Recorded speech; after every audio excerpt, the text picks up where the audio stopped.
밤사이 뉴욕 증시는 3대 지수 모두 미국과 중국의 1차 무역 합의가 잘 진행될 거란 긍정적 기대감에 사상 최고치를 기록했습니다.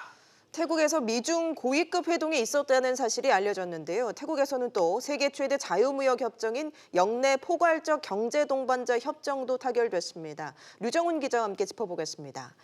류 기자, 먼저 뉴욕 증시부터 볼까요? 네, 뉴욕 3대 증시는 미중 무역 1차 협상 기대감과 지난주 나온 경제지표 호조에 힘입어 상승 탄력이 붙어 사상 최고를 기록했습니다. 이에 다우지수는 장 초반 27,517.58까지 오르며 지난 7월 기록한 사상 최고치를 경신했습니다. 다우지수는 지난주보다 114.75포인트 오른 27,462.11로 마감했습니다. S&P 500 지수와 나스닥도 각각 11.36, 46.80 오른 3,078.27, 8,433.20으로 마감했습니다. 네, 이게 미중 무역 협상이 타결될 거라는 기대감이 결국 주가를 견인했다고 볼 수밖에 없는데 실제로 미중 고위급들의 만남이 있었죠. 네, 그렇습니다. 블룸버그 통신에 따르면 중국 리커창 총리가 윌버 로스 미 상무장관, 로버트 오브라이언 백악관 국가안보보좌관과 태국 방콕에서 회동한 것으로 알려졌는데요. 양국 고위급이 회동하면서 무역 협상의 돌파구를 마련할 추가 진전이 있었다는 분석이 나옵니다. 앞서 미중은 지난달 10일부터 미국 워싱턴 DC에서 제13차 고위급 무역 협상을 가졌습니다. 종료 직후 도널드 트럼프 대통령은 매우 실질적인 1단계 합의에 도달했다라고 말한 바 있습니다. 트럼프 대통령은 무역 협상 1단계 합의와 관련해 서명은 미국에서 이뤄질 것이라고 말했는데요.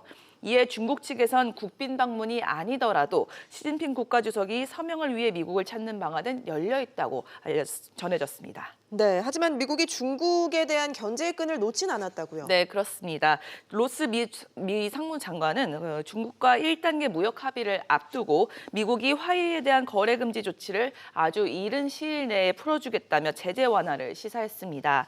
앞서 미국은 지난 5월 중국 최대 전자기업인 화웨이가 이란 제재 등을 어겼다면서 국가안보상의 이유로 화웨이와 산하 계열사와 미 기업 간의 거래를 금지했는데요.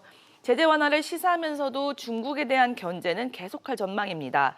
파이낸셜 타임스가 TSMC가 중국 화웨이에 반도체 칩을 팔지 못하도록 제한해 미국 정부가 대만 정부를 압박하고 있다고 보도했습니다. TSMC는 대만에 있는 세계 최대의 반도체 위탁 생산 업체입니다. FT는 미국의 화웨이 거래 금지 조치로 한국과 대만, 일본이 미국을 대체할 거래처로 떠올랐다며 미 정부가 이를 차단하기 위해 노력하고 있다고 분석했습니다. 네, 태국으로 좀 넘어가서 소식 한번 짚어보죠. 아세안 플러스 3 정상회담이 진행되고 있는데 역내 포괄 경제 동반자 협정, 그러니까 RCEP가 결국은 타결이 됐어요. 네, 그렇습니다. 태국 방콕에 모인 RCEP 참여국 정상들이 공동성명을 통해 인도를 제외한 15개국이 20개 챕터의 모든 협정문 타결을 선언했습니다. 이달까지 28차례의 공식 협상과 16차례의 장관회의, 3차례의 정상회의 뒤 7년 만에 이뤄낸 성과입니다. RCEP는 아시아태평양 지역 메가 자유무역 협정인데요. 참여한 정상들은 향후 시장 개방 등 협상을 마무리해 내년까지 최종 타결과 서명을 추진하기로 했습니다.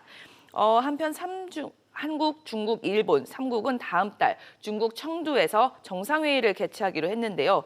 3중일 3국이 번갈아가며 개최하는 정상회의는 지난 2008년 시작돼 작년까지 7차례 개최됐고 올해 의장국은 중국입니다.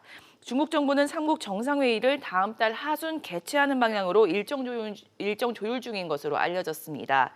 회의 일정이 확정되면 어제 깜짝 즉석 환담했던 한일 정상은 다시 한번 만남을 이어갈 것으로 보입니다. 네, 류 기자 이야기 잘 들었습니다.